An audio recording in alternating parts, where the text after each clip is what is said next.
ஒரு 2000 ஆண்டுகளில் இந்தியா முழுவதும் யாத்திரை செய்து பல இடங்களில் ஆயிரக்கணக்கானவர்கள், இந்த 2003 ஆகும் பொழுதெல்லாம் லட்சக்கணக்கானவர்கள் கூட ஒன்று சேர்ந்து சத் சங்கங்கள், ஆன்மீக வகுப்புகள், தீட்சைகள் இதெல்லாம் நடக்க துவங்கியது. 2003 உலகம் முழுக்க பயணம் செய்ய துவங்கினேன். பரமசிவ பரம்பொருளின் பேரருளால் அவர் எவ்வாறு வெளிப்படுகிறாரோ அதே போல் வெளிப்பட்டு அவரே நடத்துகின்ற இந்த வாழ்க்கைதான் என்னுடைய வாழ்க்கை பயணம். அது மெதுமெதுவாக வளர்ந்து விரிந்து இன்று கைலாசா நாடாக மலர்ந்திருக்கின்றது.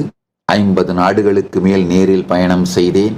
இப்போ 160 நாடுகளில் 1000த்திற்கும் மேற்பட்ட ஆலயங்கள், மடங்கள், ஆசிரமங்கள், குருகுலங்கள், கோசாலைகள், நிறுவனங்கள், சேவை நிறுவனங்கள், ஆன்மீக நிறுவனங்கள் நடக்கின்றன. இன்னும் தொடர்ந்து விரிவடைந்து கொண்டே இருக்கின்றோம். இதுதான் என்னுடைய வாழ்க்கை பயணத்தை பற்றிய நேர்மையான, உள்ளது உள்ளபடி சத்தியத்தை உரைக்கின்றேன், சத்தியத்தை சொல்லுகின்றேன். ரியல் நரேட்டிவ் இதுதான்.